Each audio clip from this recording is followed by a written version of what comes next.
You know, I find it bloody inspiring when I chat to someone who absolutely loves what they do. It lifts my spirits, it motivates me to do better in my own business, and all in all, puts me in a very positive frame of mind. My guest today, he does just that. Well, I said, welcome to a small business marketing show where successful small business owners share their souls to take your marketing straight to the lead. Now, here's your host, Mr. Timbo Reid. And welcome back, listeners, to another episode of Australia's #1 marketing show. I'm your host, Timbo Reid. You so much more importantly, you're a motivated business owner and you are ready to crank out some great marketing, which is exactly what we do around here for another year. Yeah. First episode for 2016. Who would have thought? Hey, I hope this coming year, it's an absolute belter for you. And to make it that way, I've got a big show for you. Again, I got this fellow, Mr. Positive. Gary Elliott, his name is. He's the owner of Leisure Options, which is a travel business for those with disabilities. And if you think this interview isn't relevant to your business, have I got a surprise for you. I share some feedback from a very happy listener who's seen, wait for it, a 35% increase in his business in just 9 months, thanks to this show. Hey, hashtag action taker. And I've got a motivational marketing quote that reminds us, very importantly, to stop interrupting our precious clients. You with me? You with me on that one? Hope so. More on that later. Hey, today's show lovingly brought to you by the good folks at Net Registry who do get your online marketing sorted. So head over to netregistry.com.au/Timbo and check out their exclusive listener packages, which includes an SEO booster package where they've dropped the setup fee just for you, the listener of this show. And 99 Designs also make this show possible. They're the world's largest graphic design marketplace where you'll find a design you'll love guaranteed within 7 days or your money back. And you can get a free $99 upgrade on your brief over at 99designs.com/Timbo. As per usual, there is marketing GOLD dripping from the ceiling over here at Small Business Big Marketing's HQ. So let's get stuck right in. Do you need a speaker for your next conference? Recommend Timbo to your event organiser. Or better still, book him. Tim Reid, that's reid.com.au. Hey, quick check-in, I think. Worthwhile. Start of the year. I try not to make these episodes, this show, too date sensitive, if you haven't noticed. So I'm not going to go on with the big New Year hoo-ha, all that goal-setting stuff, resolutions, but I do wish you a hugely successful 2016. I'm down the beach. I'm working hard. I'm trying to wind down. Got to tell you, I'm finding it hard. Finding it really hard, which I'm actually a bit annoyed about. I just wanted to kind of enter a rubbery state where I just kind of get a bit of swag about me and stroll around as if, you know, everything was just tickety-boo. It's pretty good, but I'm just kind of still in that work frame of mind. One thing I have done, I've reviewed my social media usage. Yeah, I know. About time. I think we all need to. But I won't put that on you. You may love it. If you're a long-time listener of the show, you'll know my views on it. But I'm not convinced social media is enhancing the human condition. I am going to do a show on it. I'm just trying to figure out what that show looks like. Although I should say an episode on it. But I've just stopped using Facebook, Twitter, LinkedIn, those three main ones on a regular basis. I'm not checking in, as often. I'm not completely out of it, but I'm just enjoying time away from it. That said, I am going to increase my exposure on each episode across all the channels in the coming weeks, working with a wonderful fellow, Joe, More on him in future episodes in regards to how I go about marketing each episode. I'm going to make it kind of world's best practice when it comes to using social media for podcasting.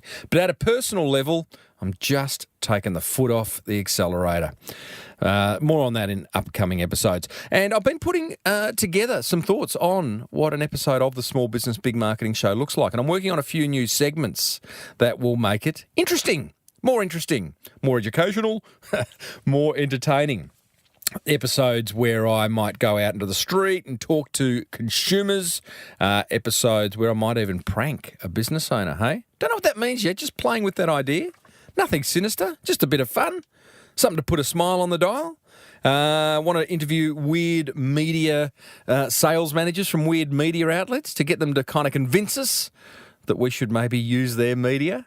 Just little segments, little things to keep the show interesting in this new year. So plenty going on. I hope your business, your approach to your business, your mindset around your business is in a very positive state of mind.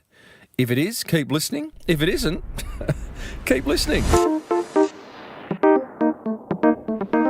So, today's guest, Gary Elliott is his name. He is the owner of Leisure Options, which is an award-winning travel company for people with disabilities.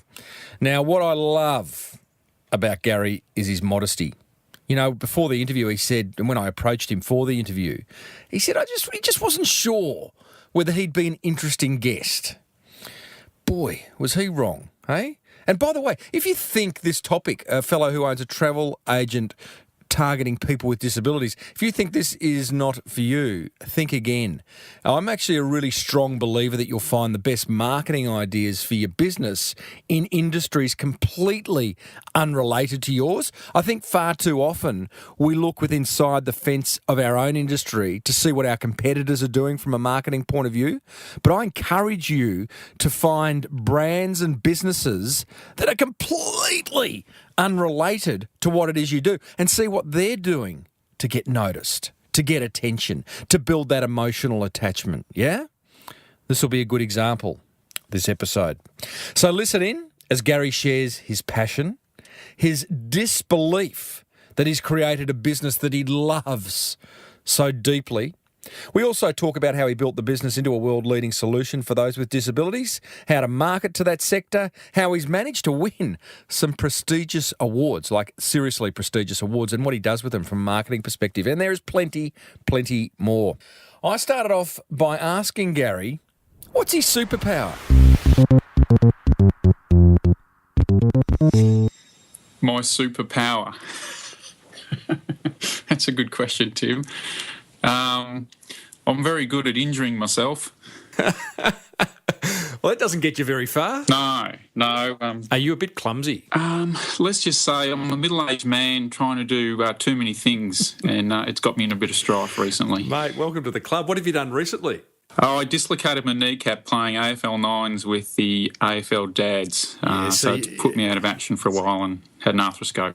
So clearly, Gary, you think you're 24 and not 40-something? Yes. Right. Does that show up in your business as well? Do you try to do things in your business that you shouldn't be doing? No. Look, we do take elements of risks, but certainly nothing that would hopefully compromise the actual business itself. But look, I mean, all business people know that there's elements and risk in small business no matter what you do. What's the biggest risk you've ever taken in Leisure Options? I would say purchasing the business was the biggest risk.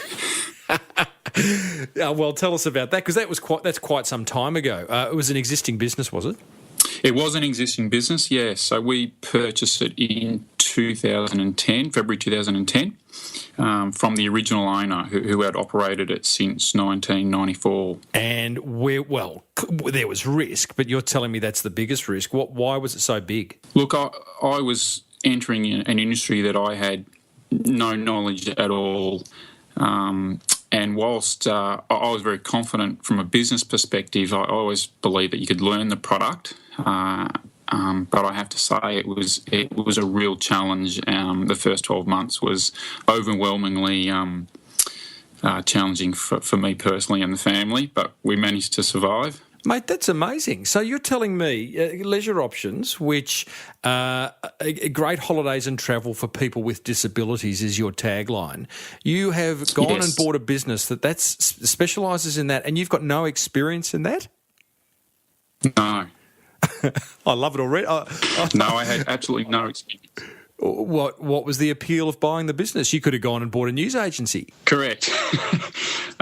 Look, the appeal was I was looking for a business that the whole family could be involved with, that it was going to be something that we could immerse ourselves in for the next 10, 20 years. And I wanted something really unique, something that would constantly challenge me. One thing I found in business is I get bored very quickly, and once I'm bored, I have to move on. I have to sell and move on. So I was trying to find something that would constantly be challenging me, and therefore I knew I wouldn't get bored. So I'm interested. Do you have? What's your connection to disability? Yeah. Is it in your family? Was there a passion to help people with disability? It's got to be more than that. Yes, yeah, no, look, there is, of course, absolutely. Look, there is a connection there. My sister had worked in the disability field for over 10 years at that time. My partner is a nurse and been a clinical nurse. And, look, we're heavily involved in the community. We love giving back, and we were very passionate about doing something that we were going to be really proud to be associated with. And that was really the driving force, finding something that was a really good, going to give us a really good feel about what we were doing.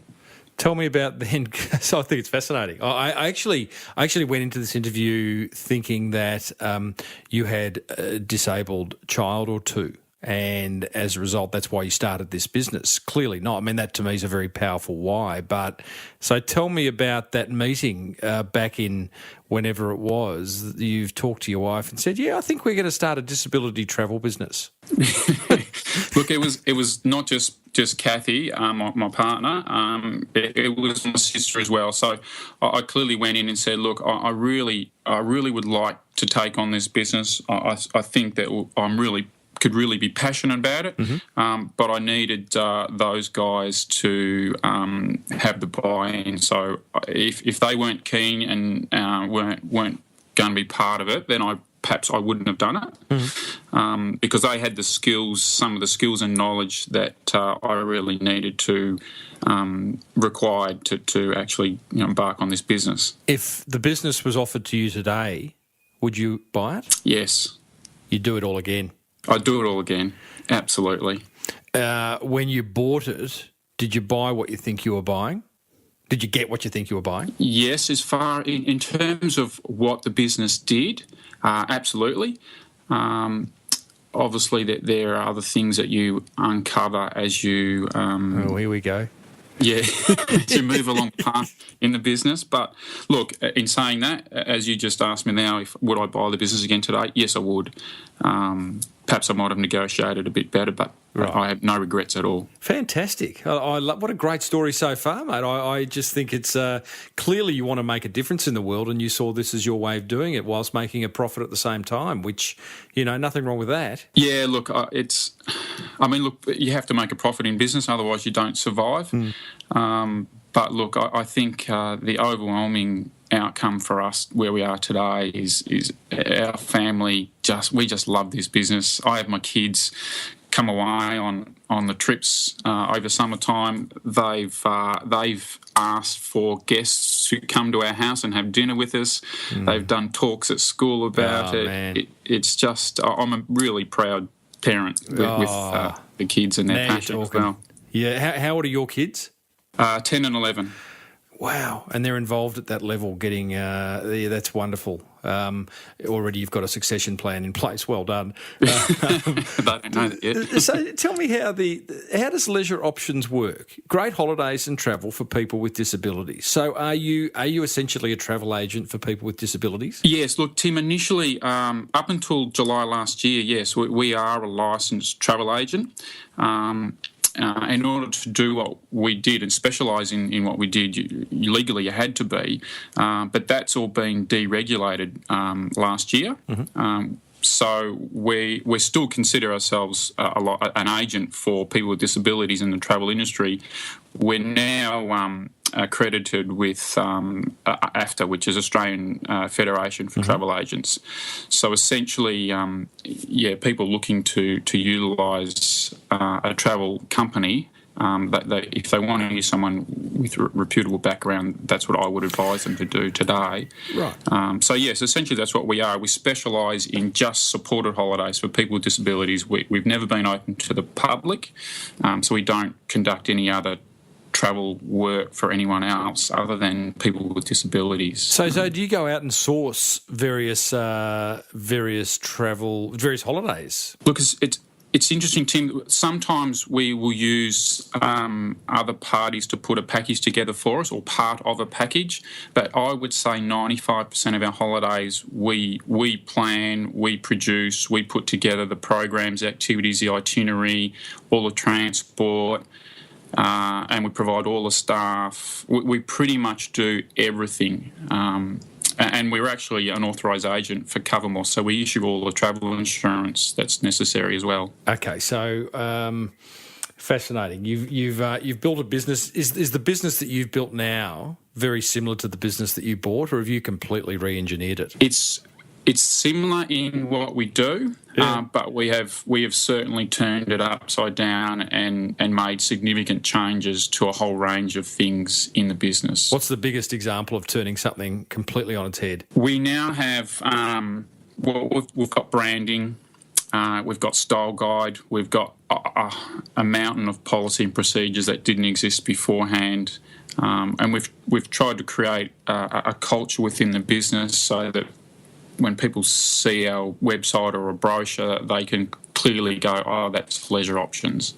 How do you go about creating a culture? Look, we had a mentor or a mentor that was working with us, and then we engaged that person as a consultant, and we had some focus groups that we gathered together from staff, and just conducted some sessions with her on what they believed to be what we did and how we did it, and then from there how we could identify the key material that created our culture. So what did our culture look like, and how did that integrate? What's an example though, like on the ground example of leisure options culture in action? Just the type of people that we have working with us, how we work, also the type of characteristics that those people have and our business has.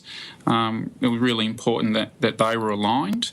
That's really interesting. Attracting the right people and retaining the right people is a pain point for many small business owners. You, in fact, a previous guest a few weeks ago, Maxine from Brava Woman, she employs people based on personality because she believes that everything else can be taught. Do you sort of share that same philosophy? 100%. Absolutely. I agree there completely and entirely, yes. It's sort of brave in a sense because then there's a kind of big there's a learning curve. There's like you're employing based on emotion and not necessarily training or qualifications. That's true. But I think if the person has the right attitude and shares the same beliefs, then teaching them the actual product or service is fairly easy after that, because they're constantly engaged. They're really passionate about wanting to learn and do what you're doing. What's the attitude and belief that I'm going for? Let's role play it. I'm going for a job. G'day, Gaz. Mate, I wouldn't mind a job at Leisure Options. I'm ready. We would talk about... Immediately say no. No, we would talk about the sorts of things that you've done in the past, what you do today, what are your passion, what are you passionate about, how you integrate with people. So we're trying to identify the skills, the attributes of a person that we've identified as part of our culture, and if we can start to see those coming through in some of your questions and responses, and also some of the information you provided us, then we start to feel. I mean, look, at the end of the day, you can't get it 100% right, Tim. But as a result of actually that employment philosophy, what's your retention rate like of great people? Look, the last few years it's been excellent. Normally, when we first started, I would have had to employ 10, 15 people or more for the summer period, just to fill up, because we're very busy over December, January, February. Now I'm down to, 6 people. So we've been able to retain people that have joined us for over the years that we've had. So, look, we're very fortunate that the people that we do have, they tend to stay on for the long term. Mate, I can hear in your voice a real love for this business. Yeah, look, I am. I absolutely love what I do. I do wish almost I could... Sorry, I was just say almost a disbelief. I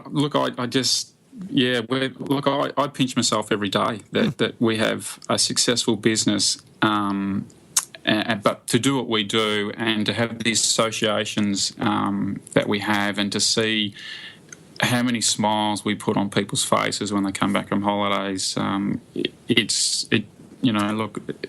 very, very privileged to do what we do. Well, let's talk about that. But first, listeners, I'm chatting with Gary Elliott, the founder of the award-winning disability travel business Leisure Options. Before I talk to Gary about his marketing and some pretty significant awards that he's won, here's a word from a sponsor that can lighten your marketing load. Support for this show comes from 99 Designs, where dozens of designers compete to deliver a fast, affordable design you'll love. Speaking of love, their big cheese, Patrick Llewellyn, recently compared 99 Designs to a dating site. We really think of contests almost like the dating paradigm. You go to a nightclub, it's noisy, there's a lot of people to meet, you get to meet a lot of people, and if you're lucky, at the end of that process you might meet someone, right? And then you go on and have dates. And so a contest is kind of like that paradigm. You put up your proposal, lots of designers submit their ideas, and then you start to whittle down to a few of the ones that really resonate with you. And then ultimately you pick one of them, and once you've picked that one designer, the chances of you going on to work with that designer to get other things designed is actually very high. 99 Designs, where love is in the air. For a free $99 upgrade on your first design, visit 99designs.com/Timbo. Get on Timbo's mailing list over at smallbusinessbigmarketing.com. Support for this show comes from Net Registry. Recently, I was Skyping it up with Verity Ma, their Chief Marketing Officer, when the line deteriorated. She thought it may be because she had loads of browsers open. At which point I'm like, why so many browsers? Well, because websites appear differently on different browsers. So if I run multiple, then I can get a sense of how our websites are tracking across different browsers and customers' websites. Net Registry, where attention to detail rules. Visit netregistry.com.au/Timbo for a website that works on, well, all browsers. Now, Gary, let's talk about the marketing of Leisure Options, because you've won some significant awards, Hall of Fame, Victorian Tourism, 2013, 14, 15, 2013 winner of Silver Australian Tourism Award, mate, and the list goes on. Clearly marketing has got a component part in it, but what do you put... Well, first of all, well done. Thank you. and what do you put those awards down to? They're big awards. Look, they're big awards, yes. And to be honest, Tim, we first initially... We've been entering awards for over 5 years now. We initially entered because we wanted to learn more what we didn't know about our business, and we were fortunate to get access to mentors to help us.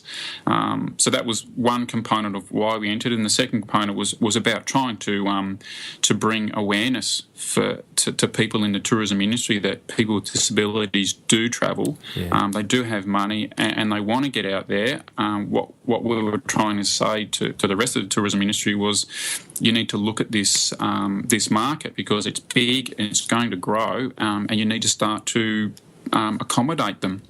Interesting. So the two parts of those awards. One, it was your way, and I've heard this a number of times before. Enter awards in order to start to learn. Because awards force you to bring all the information about your business together in one place. And so that was kind of like it was almost like a discipline you went through, yeah?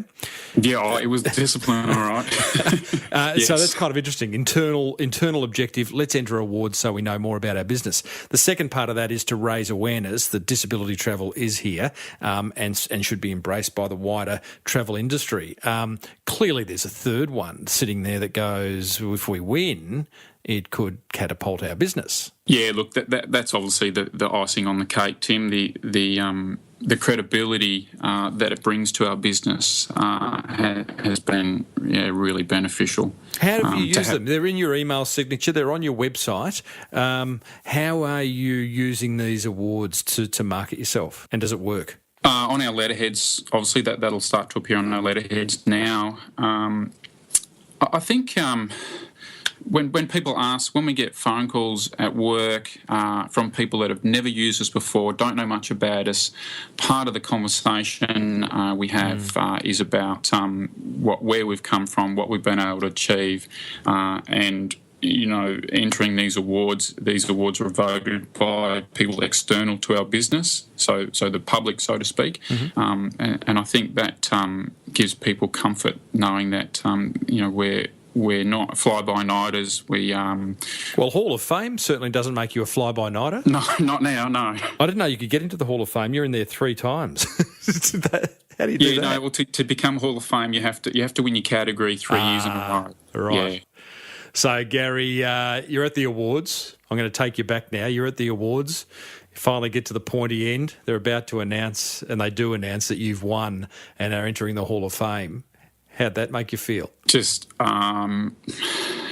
overwhelmingly pleased. I was disbelief because we're up against some really good competition. We were nervous, in particular Kathy, who did the submissions for all our awards. It was just disbelief that we'd become Hall of Famers. It was surreal. I'm going out on a limb here, Gary, and I don't know you from a bar of soap. We've only met on this interview, but just your interactions with me setting up this interview, you were saying, I hope I can provide you with a good interview, and, your disbelief about winning these awards. I reckon, mate, you might undervalue yourself.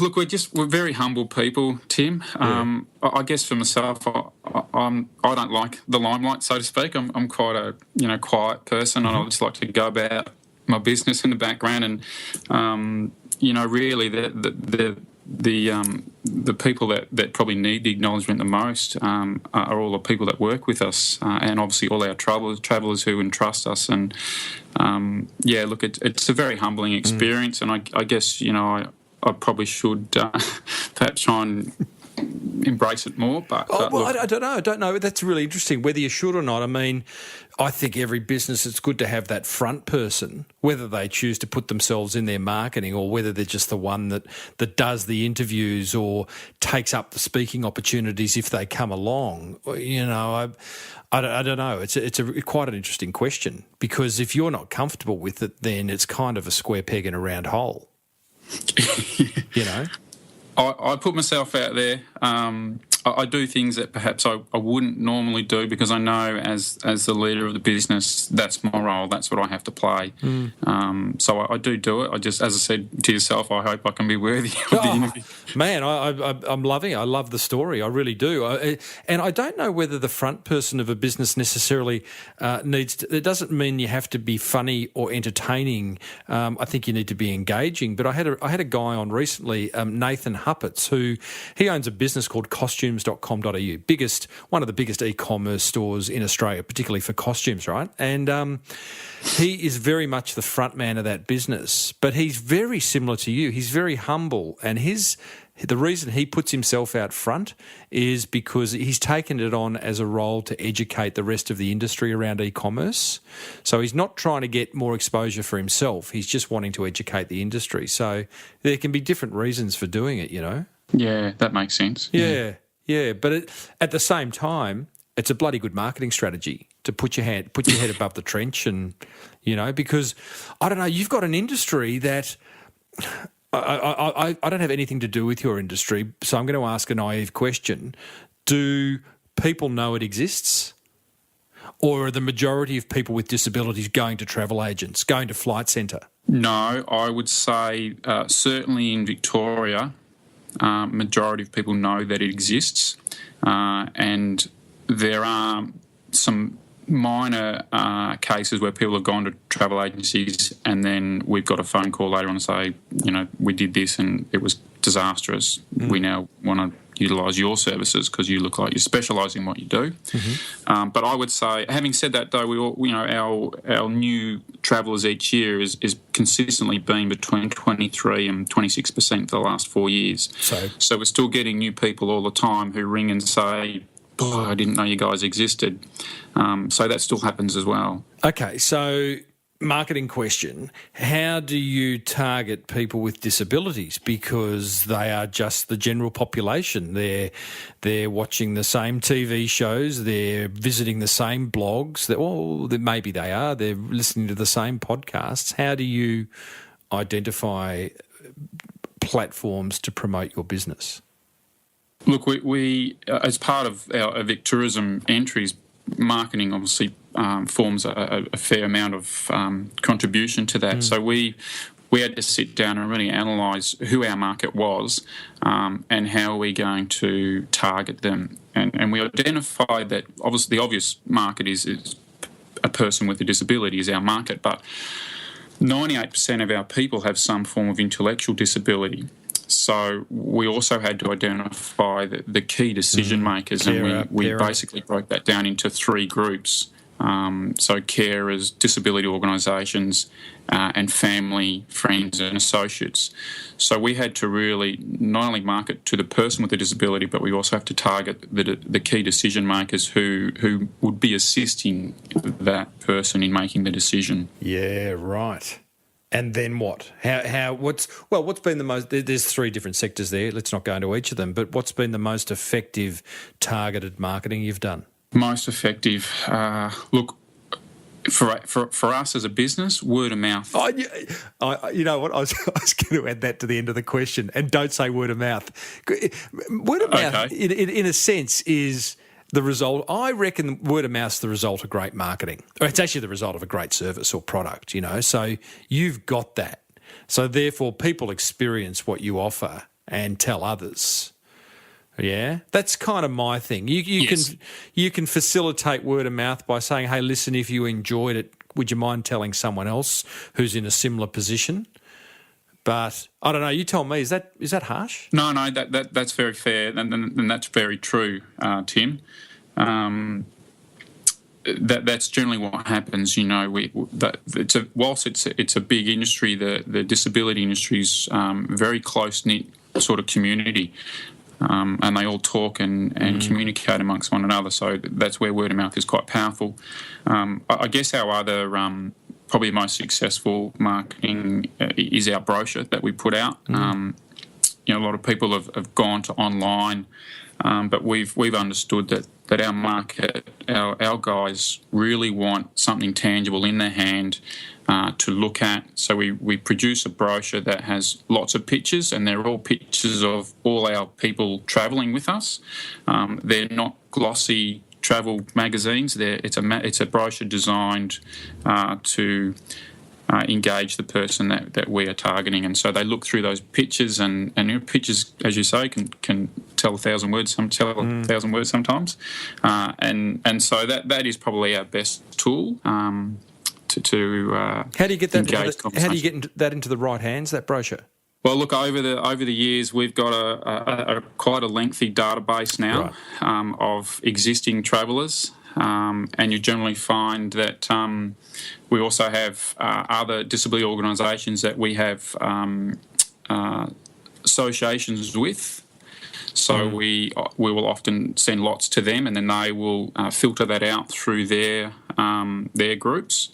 And it just sort of expands from there. And then interstate, we have a number of groups that we market to and target to interstate. And again, because the community is always engaging with one another, one person will say, "Oh, I've got this brochure. Where'd you get that from?" And that leads to another phone call and another 30, 40 brochures going out. So it just sort of expands like that. Gary, great story, mate. Great story. Thank you. Oh, and thanks for sharing it. Well done on buying a business that you weren't quite sure, you'd had no experience in, and turning into something that you're incredibly proud of. And may your children take it over one day and, push you around. Well, look, it may well end up being the case, Tim, the way I'm going. Good on you, mate. Hey, listen, listeners, leisureoptions.com.au is where you can find out more about what Gary and his team do. Have you ever thought of registering? I always spell leisure wrong, Gary. Have you ever thought of registering the LIE version as well? I might have to look into that. You do that now before this show goes live, otherwise someone else will. Rightio. You on Twitter? Can people hit you up on Twitter if they want to ask you a question? We don't do Twitter. We do have a Facebook page. What's that? Yeah. Facebook.com/ Leisure Options. Yeah, I thought so. Clever. Hey, Gary, thanks for sharing, mate, and all the best. No worries. Thanks very much for having me on, Tim. Really appreciate it. Well, there you go. Mr. Humility, Mr. Positive, Mr. Optimist. I don't know if that's a word. His name was Gary Elliott, and his business, leisureoptions.com.au. You'll find him on Facebook over at Leisure Options as well. So he's not on Twitter, but hit him up on Facebook. Tell him you heard him on the show. I want to share my top 3 learnings, my top 3 insights. Having chatted to Gary, thanks to the very good guys at 99 Designs. Head over there, 99designs.com/Timbo for a free $99 upgrade to your next brief, and netregistry.com.au/Timbo for 3, not 2, 3 exclusive packages to help get your business found online. Now, learning number 1, do the hard yards of pulling together the key components of your marketing, your branding, your style guide, policy and procedures, culture, website. Put aside the time. There's some sort of, not irrational, intangible stuff there as well as the tangible, like style guide. But think about the culture of your business and how you want people to perceive your business, as much as thinking about what's your website going to look like or your Facebook page. Put the time aside, team. It's a consistent theme amongst successful business owners who respect marketing. Learning number 2, enter awards. Spoken about this before, and we're talking about industry awards, marketing, customer service, website awards, and so on. They're a great way to force you to pull together all the information about your business into one place. I've had 3 or 4 Shark Tank, people who have appeared on Shark Tank on this show in the last 12 months, and every single one of them remarked how wonderful it was that appearing on that show forced them to pull together all the micro and macro information about their business, all the numbers, the strategy, the goals, the directions, everything. Get it down. It's a good habit. Awards will force you to do that, and you might win. Learning number 3, produce a hard copy brochure that if someone picked it up would give them a crystal clear idea of what you do and why they need you. I'm working on my one for 2016 right now.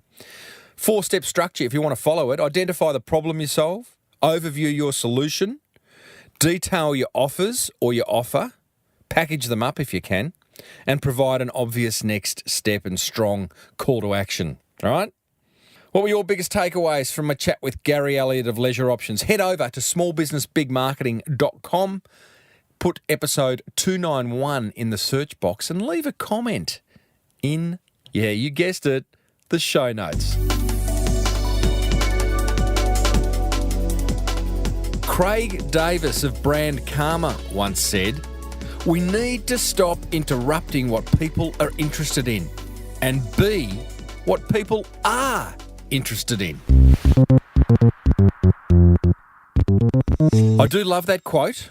We do need to be interesting and not interrupting. So important. And all this helpful marketing stuff that I talk about, guess what? It's going to make you interesting. It's going to get people's attention and they're going to fall in love with you and your business. If that penny hasn't dropped, please go back to past episodes. I talk about it a lot, and so do my guests, and it works. Now, listener feedback. Love this. This is from Charles.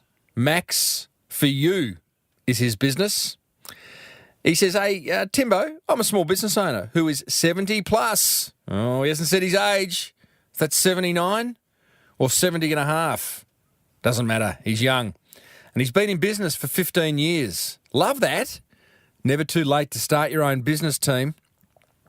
He says, I'm still learning tips from Timbo, and his referral to 99 Designs helped me create a great new logo. I strongly recommend a good listen to any of the episodes that might influence your business. Yes, I agree. And thanks for using 99 Designs, by the way, Charles. The people interviewed almost always have something new to say, which makes you think about how you're doing business. Yeah, that's the idea. Excuse me. Even if you are listening to an interview from someone outside of your industry, as I said earlier, you're going to find ideas there. Timbo is also very good at keeping his interviewees focused.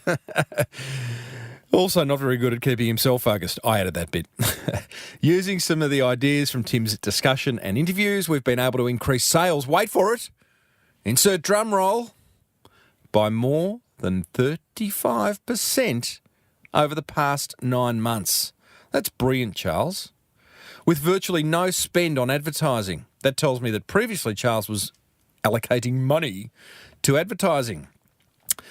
Whew, it's a bottomless pit. Keep up the good work, Timbo. Charles from Max for You. That's MACS-4, the number 4, -U.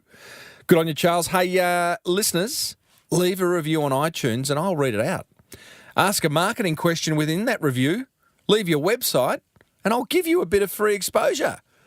Where is the downside in that? Okay, I reckon that's a wrap. What do you reckon? Have you learnt?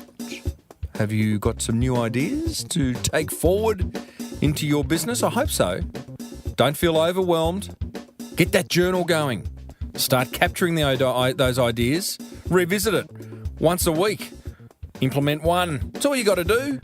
Not that hard. Plenty of marketing gold coming your way this year. If I can peel Griffo off the hammock, we will do a funny business episode sooner rather than later. Plus, I got some great guests coming up for you. Hey, if you need any marketing touch points redesigned or designed, grab your free $99 design upgrade over at 99designs.com/Timbo. It's a guaranteed logo or design you'll love. Not just logo, anything really. And Net Registry. Get a website. They do great websites. They got this $79 a month package. It's called a Do It For Me website package over at netregistry.com.au/Timbo. It's a $10 discount on the normal package. Hey, big round of applause for Daryl Misson for putting this show together. Without him, I'd sound pretty ordinary. Yeah, thanks, Daz. And, of course, Lockie Doley. Thanks for his organ.